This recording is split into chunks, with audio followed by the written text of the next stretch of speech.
everybody. I'm going to build the Mark 3 Supra. I'm going to try a setup for the Goliath track, or mostly a very high variable cornering, high speed track. I like to use my own type of setting than any type of setting you see on Facebook, any apps from the Forza. I find my setup more suitable, more easy, more flat around the cornering than most cars. It takes some time to actually get used to how to do these setups, but for my setup is it's I really get very technical about how this car is set up. Let me get to my garage here and look for my Mark Supra I have built. Just a crazy one, just see how it does in a quarter mile and on the highway. But right here I got mostly built already for 1600 horsepower, but I'm going to make it into a certain type of class. I would probably basically lay it out at for S1 and max out S1. See how it actually does. Let's get back into the settings and go to the festival and check out what you're able to do with the S1 and how I like to have it set up. I like to get close to a 50-50 weight distribution and decent light chassis to make the car more responsive than actually weighting like a boat. Alright, let's get in the settings and start from scratch. Right now they have pretty good engine already. Let me clear this out and get back and see how actually it really is. Alright, right now it's at 54 weight distribution. Sorry if I can't get the words out properly. And it's still a decently heavy chassis for trying to get a full out S1 car. It's already there basically, because I need to actually get rid of the all-wheel drive system first. I'm going to try to use a rear-wheel drive setup only. And right now it brought it down a little bit more and it weighs a little bit less too. It's now to 52. It's actually pretty decent. I already have race tires. You can go sport tires if you wanted to. I could probably do that as like a quick demonstration that you don't really need a full race tire. You can always do a street tire, a sport tire I mean, to give you a pretty good traction. The most you really need to look for full traction is wide tires and wide stance. They give you that very good balance of the chassis, and especially how the suspension is going to handle it. So this is a super engine right here. You can tell this is actually the M1JM engine, basically from standard 7 VALS2 engine or S3. Gives you better weight distribution. The power and torque ratio is pretty decent. Your RPM range is a little lacking. The only way to adjust it is add more camming, race cam to it. And you can go a Skyline engine, although it's a heavier engine, but it's okay. But the only problem with the game how it's set up for Forza is very lacking of interest. Like a competitor like me that likes to have more options than what they give you. Like for this car, you're not allowed to do a proper wide kit with a splitter that's adjustable, or a proper wing that's adjustable. You could actually do a wing that's adjustable, you can't do a front splitter. And that's kind of heartbreaking because for a racer type of guy like me in real life, it's more you need a higher stance, wide stance, and aerodynamic with downforce. And this game is not very set up for it. And I'm kind of irritated how Forza has these things set up. The 1.6 liter Raleigh turbo engine, it's not really bad. It has a lacking of like within like 1,000 RPM range at peak RPM range, but it makes up for it with of the mid to low torque band to get you going around the corners at low speed. Right now, it's hard to really tell what engine would be decent. Looks like this engine's the stock engine's pretty decent, but the power is kind of lacking. Let's actually look into how it actually does, honestly. And single turbo, the twin turbos with the single turbo option. And my aspect, looking at this, the twin turbos from stock, that's not right. The weight on the twin turbos, it's definitely a lot more than the single, because you're losing one turbo, but you're gaining more displacement of the turbo. And although you have more room to work with a single than twin turbos, because of a tight around the engine where these twin turbos sit. The single turbo has more variable area to work with than a twin turbo. Just for instance, look at the current BMW N55 to N54 twin turbo from the 2007 and up. I believe it's 2012, 2013 BMW, the 135, 335, M1, M2, M3, M4 inline engines. Even the Supra, but the Supra actually has a different, the Mark V is a different head design than the older engines, just because they use a more fuel efficient design and less drag on like the bearings on the crank and etc. But what they did from the 2008 as a aspect of, they put two twin turbos. They cause in real car aspect, it has too much heat buildup, cause the turbos to fail and over abuse in it. So after a certain year, they changed from the twin turbos to a single turbo variable. It's a variable single turbo. That means it basically has two exhaust banks to spin the turbo at different RPM range to give it the max power efficiency. It's a very good idea what they did with that. It made less weight, because BMW likes to have weight less at the front than the rear. They want more 50-50. So I'm going to try to get this car close to 51 to 50 range of front to weight distribution. So honestly, this car, it's kind of lacking. You can already see by switching the turbo from a single at 34 more horsepower and 33 pounds of foot of torque.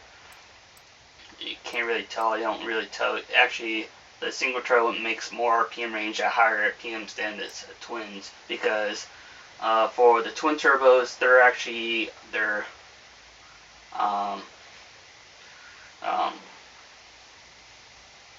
what's the phrase? What do you call it? One turbo actually runs off the other turbo to actually help to spin it faster. And that's the only reason why the twin turbo kits for the Supras and I believe the RX-7s back in the day are. So single turbo is more better because of, like for instance, like I was telling you about the white kit, how you can't use that front. There's no front splitter you can put on. Honestly, if Forza really needs to have a better setup, look how like the wheel and fender gap is. It's kind of bad, and no front splitter, and you actually can still put a rear spoiler on, but you can't really put like a proper aero kit for downforce. And we need a hood. The stock hood is pretty decent, but for a racing type, you need to be vented. So the intercooler, radiator, and all the engine heat comes out and actually adds more front downforce. That's basically what it's for. To help more downforce for the front to keep it sucked to the ground.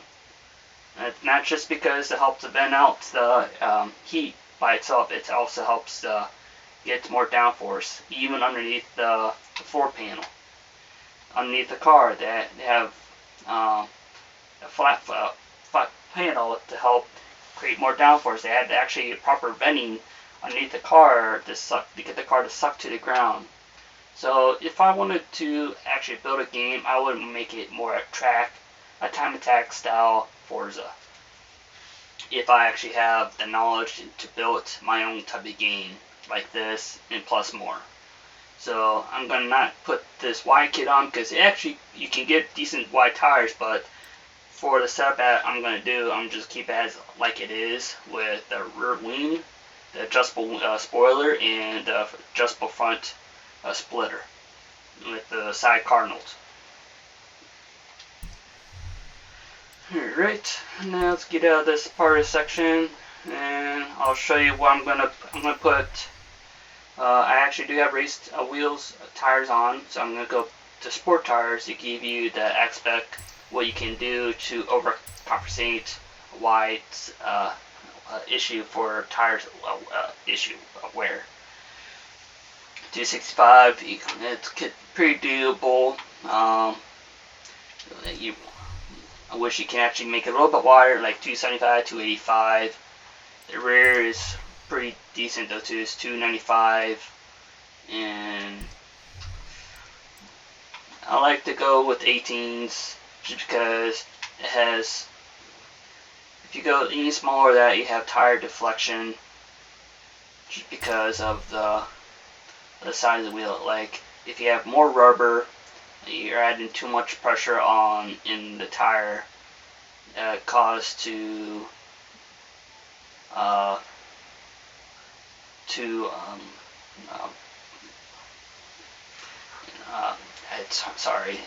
you need a lot more psi of pressure to run than running at 18 because you have more support of the smallest sidewall of the tire. You can go 19s, but 19 seems like you don't have enough scrub tire to work with, so 18 is the very best option. And I do have a small wide traction. If I go too wide, it goes off the fender line, so I'm not really worried about that. I actually want to try to stay as much as I could in the fender without scrubbing. Although I'm trying to do it more like a race setup for all day. So let's get this gearbox setup. Gonna go full race for with transmission, flywheel, the one works, and differential.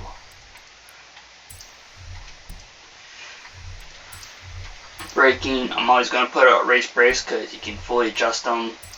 And for coilover setup or race suspension, you can basically do any of these settings except for stock. Sport, I would not really worry about it, honestly. Sorry. I will worry about race, rally, if you want to do full soft suspension setup, and drift. Reason you can go drift because you can lower the car as much as you can to get the car stuck to the ground, have a better center of gravity. And this is pretty decent. You can always use it. It says help for launching. I don't know about that. You can basically use this drift setting for a race setting setup. I'll show you in a second how it's done. So got that set up. Definitely use sway bars front and rear for a full race. You don't really need a roll bar kit because it adds too much weight and you don't want weight. You can probably do it if you wanted to. Let's just adjust how much I can get this weight car down. Right now it's at 2699 100 pounds. Pretty decent so far. Let's go to the engine. Let's start all the way to the back so we can get that flywheel in. I want to get that max flywheel as much as I could. Get the weight down. I don't want to worry about the intercooler or the oil cooler system just yet. I don't want to worry about the turbos either. I just want to get the weight much as I could down. So like the exhaust, it helps you get weight down. Let's see, not much this yet. I know the intake actually loses some weight. Fuel system, no. Valve system, lost a little bit right there. This don't really do anything either. Kind of sad it's only 2.0. I know like the older engines, they were actually like a 2.5, not 2.0. So you can always go bigger. So make it a 3-liter engine. And this helps lose weight some too.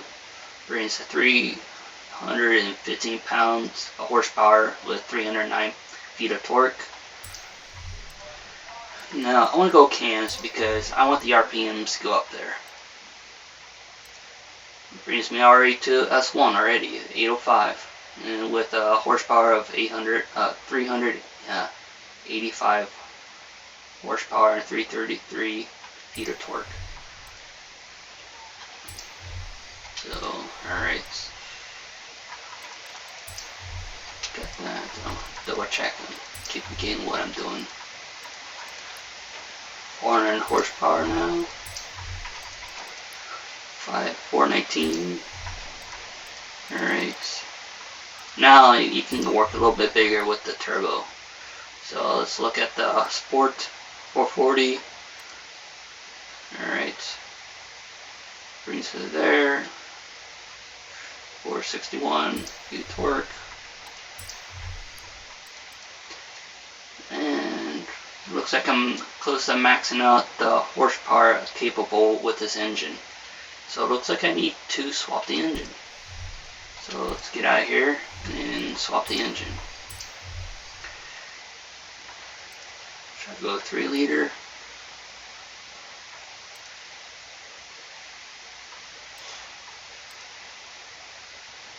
I think I'm going to see how this 1.6-liter engine does with horsepower. With this, brings me 800. Okay. Alright, it's getting up there. Oh, look at that. I still can max out a little more of power. I wish I can able to, so. Trying to think what else I can do to this. It's all maxed out.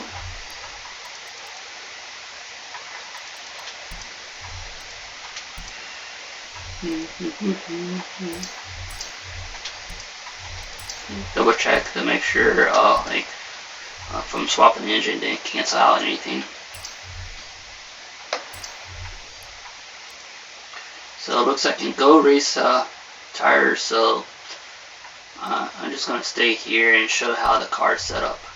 So what I'm going to do is write the information for the weight of this vehicle and the front to rear weight differential. So it's going to be 2517 weight and 5149 weight distribution. I'm going to write this down. I'm going to make a little chart you're not able to see, so I'm going to take a calculator and take 2517. Come on, turn on. 2517 times 0.51 gets me a number of 1283.67 times that number. Divide that number by 2. That means you're splitting from the weight from the rear from the front, but also from that 1283.67, you're splitting that number into 2 from right to left for the front. So it gives me a number of 641,835. Now, from that, that gives me a total weight of that one corner of the chassis. So I'm going to take that number. You can run that setup as it is, so that's 641. But I like to give it some comfort, so it gives the full traction ability on the tires and able to handle without having the car bouncing everywhere on the track. So it gives you some type of comfort in the corners properly.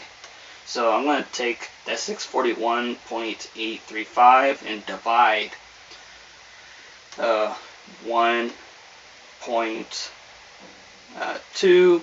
That gives me that 1.2 is basically a number of a spring travel difference. So I'm going to take that, and it gives me a 5, 3, 4, 8, 6, 2, 5. Now with that number, you can run that 1.2 and still be comfort, but if you want to give a little bit, if it feels too comfort to roll around, you can always take that 534 number and times 0.10. It gives you another like 53 pounds of spring load on that side of the wheel. So take that 53.48625 plus that 5348625 gives me 588. 348 and 75. Well, I'm not going to put 75. I'm running out of room on my little graph part. So I'm going to take that number and plot that into my front spring setup. Now I'm going to actually do the rear spring though too. So I'm going to take that 2517 of the vehicle chassis again times by 0.49. Gives me the rear weight, rear total weight at 12,333. Divide by 2 by the rear right versus the left of 6, 12, 6, 16, 6, 6, 5. And take that number again and divide that by 1.2 gives me 513.8875. And if you want to do the 10% deal, so add times 10%. That basically is times 0.10 and equal. It gives me a 5130, or you can basically just round it about of 10% is take that decimal and move it over 1. So, and plus you want to times that number, add that number to 513.88, and it gives me a 565.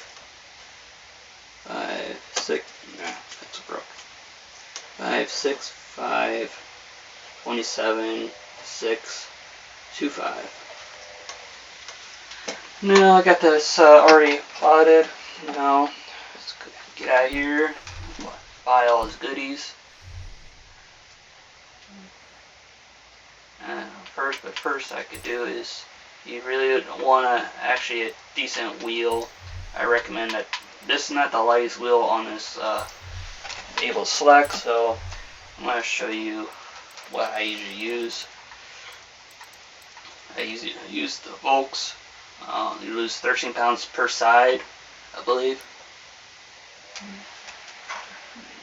No, that's total weight. So you don't really have to worry about by changing the suspension plot, because it'll do it very not minorly.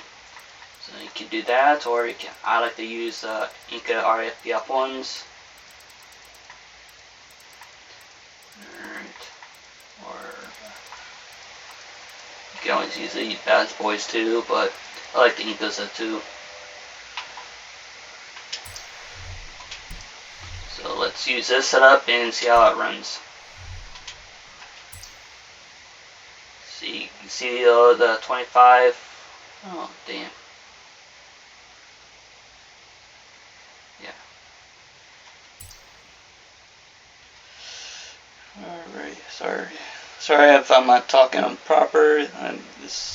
My person likes to talk very much, especially doing adjustments. Alright, basically I like to use this setup because if negative 1.8 front and negative 1.5 rear, it's very comfortable settings. I have no problem for tire wear, overuse of inner tire wear, going too much camber. So I don't mess up toes. Doesn't really matter for me. Front caster, I'll show you in a second as soon as I get done the reason why I'm at 1% degrees. And this settings I like to keep the front softer than the rear because you have better cornerability. It helps get the car adjusted properly. Now let's get this spring set up. So the front's going to be 5. I'm going to start without the 10%. It's going to be 534.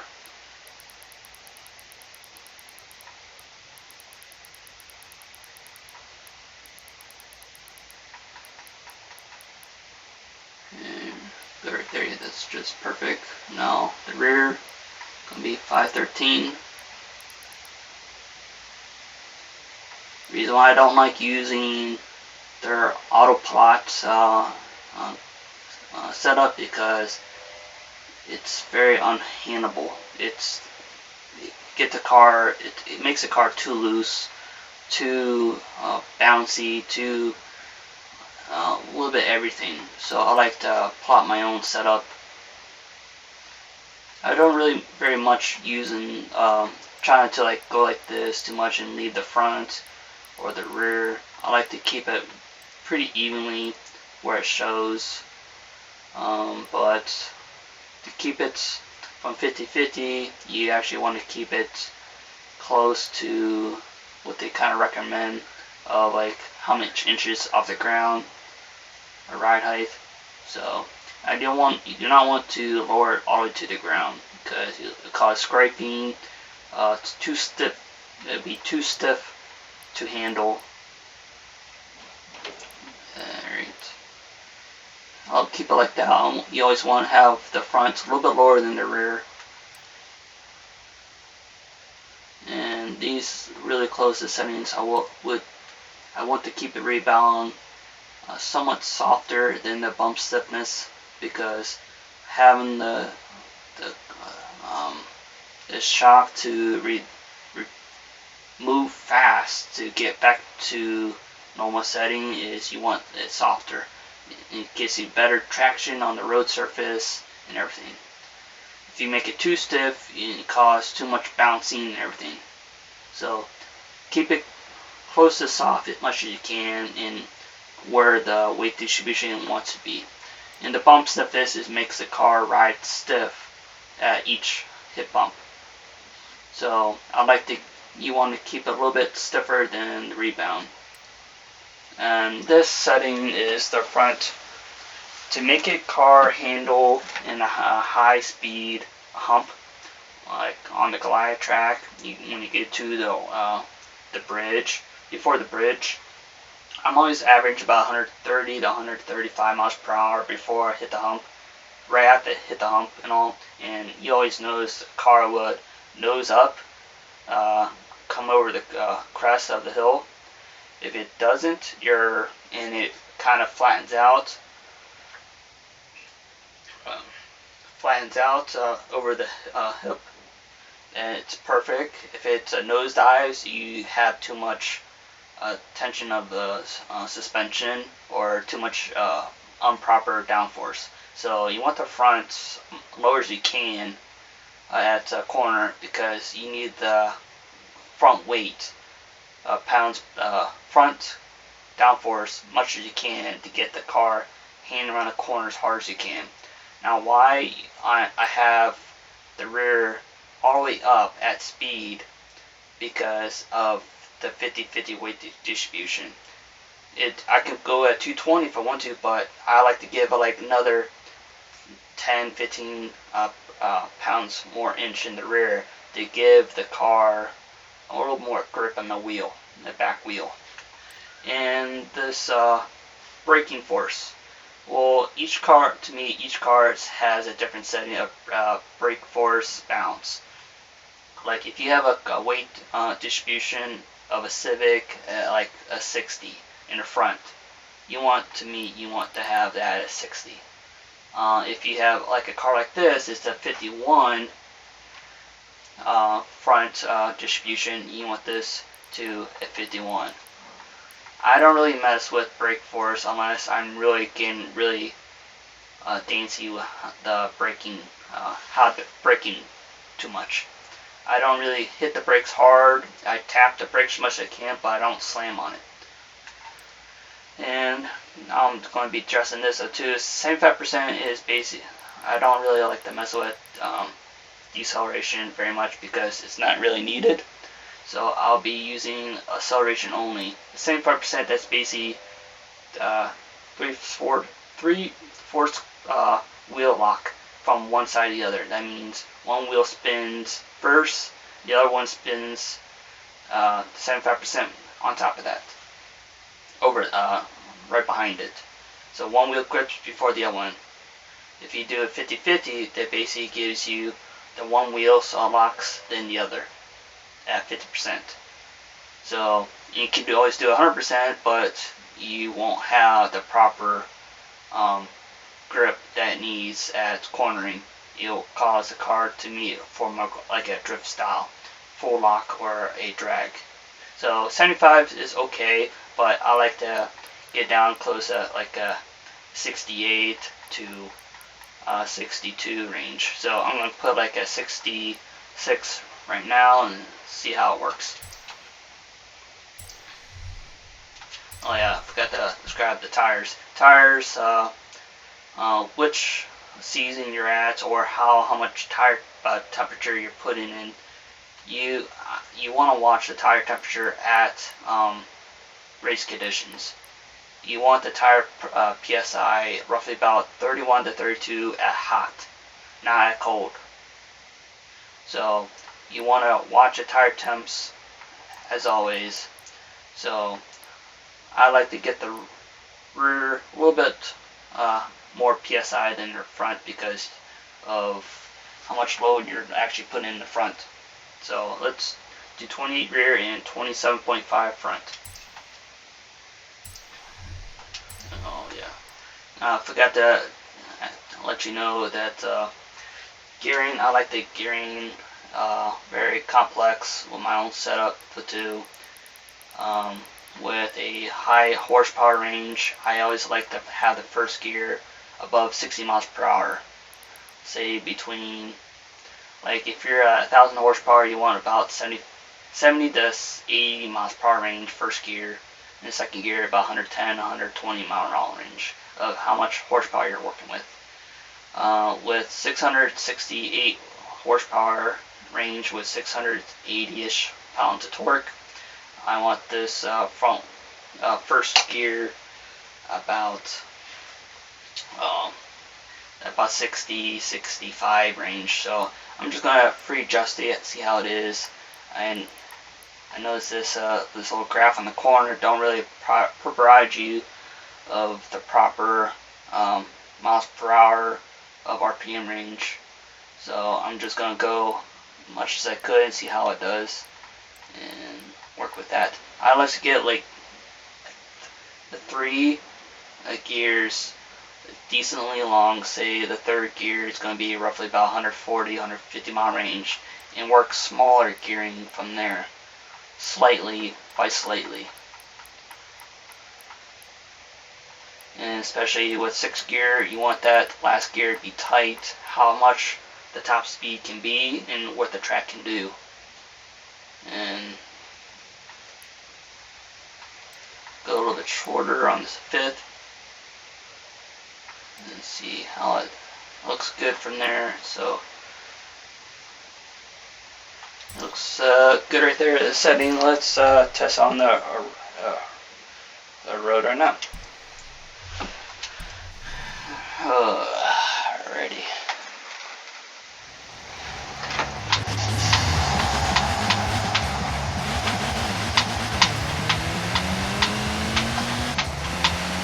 First gear looks good. And you adjust second gear a little bit more. You get out of this area so there's no sound. I don't want no sound in my video. Alright, here we go. Alright, looks like second gear is roughly 100.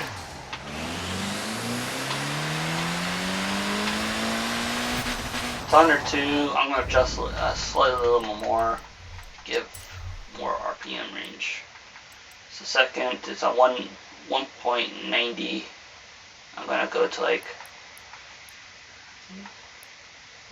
a 1.85 and work from there.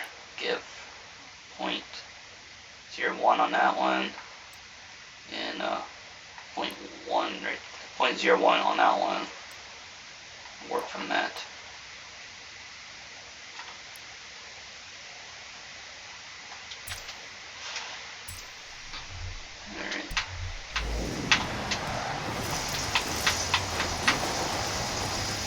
Although I'm not trying to trip, but there's points.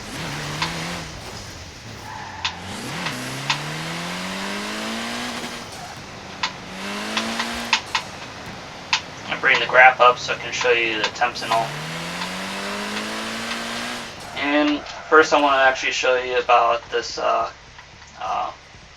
camber I was telling you about. Caster, front caster agrees at 1 degree instead of like 5 to 7 degree angle.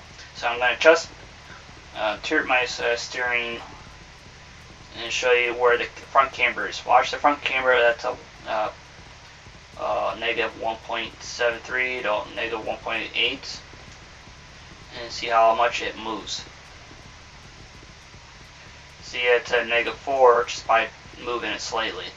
If I actually put a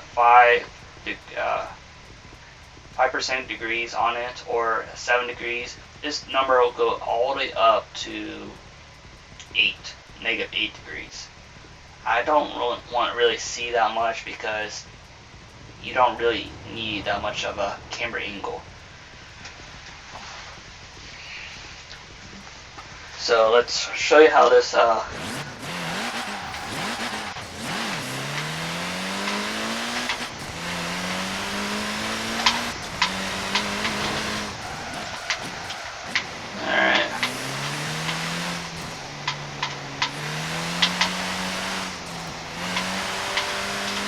you notice the car is very grippy still. Not really much sliding except for that a little bit. No front grip. I have no ABS on, just laying down. That's why it looks like it's locking up. Alright, look at the...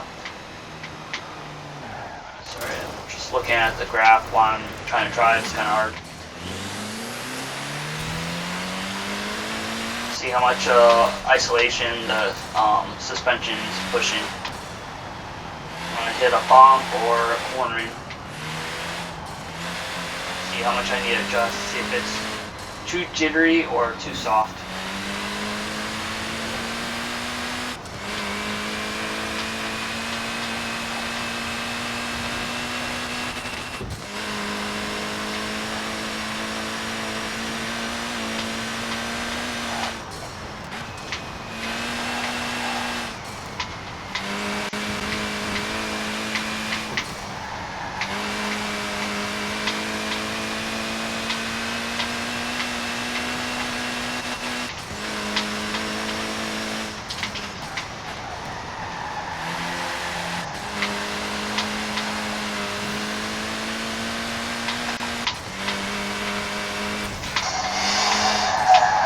very subtle in a way. Am I really trying to drive, just kind of let off throttle and just kind of talk? The car is very subtle setup as it is. There's not very much isolation, spring loading, or dampening deal. It's very neutral. So to me, it's a very good setup so far. And if you really want to get more tuning on this car, just kind of go over what this video just showed you when I was tuning the car, the suspension setup, and take advantage of this. Give some ideas for yourself to actually learn how to tune on these type of cars, not just like the Supra or any type of car, and get very practice how to tune these cars to get this car handled better. I have tuned other people's cars though too. I always watch them. They always have a hard time controlling it. Like too much understeer, too much oversteer, too much launch traction, like gripping, not properly setting the car in the corners. They're locking up too much in the corners. So before you really want to hit a corner, you want to initiate how you want to hit the corner at the right angle. If you notice the car does not like to act properly a little bit, you want to let off throttle and flip the brake. Flip the brake basically is like you hit the brake for a split second, cause the suspension to self-adjust and cause it's what's called trail braking. It self-adjusts the suspension load to settle more in the front than the rear, because you're adding more. If you don't, you cause. I'll show you in a second.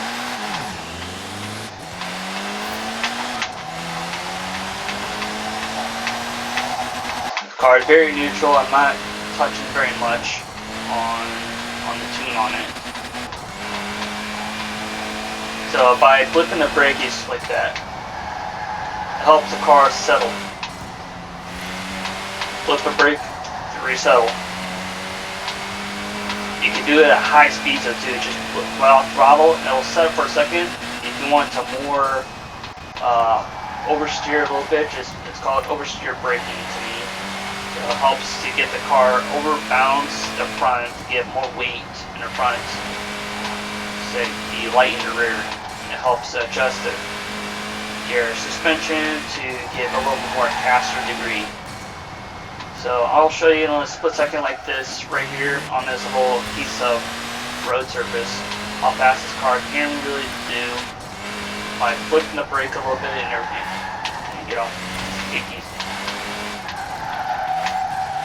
It kind of messed me up right there. Having that feeder car kind of messed me up, so I was not prepared to go ghost mode on that. So,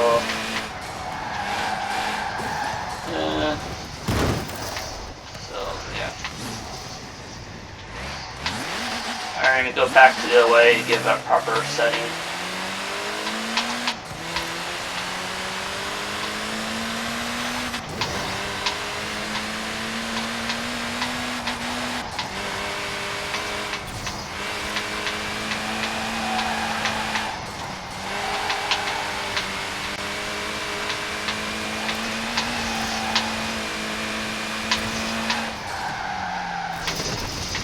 It's not too bad, just work with it for your own tune style.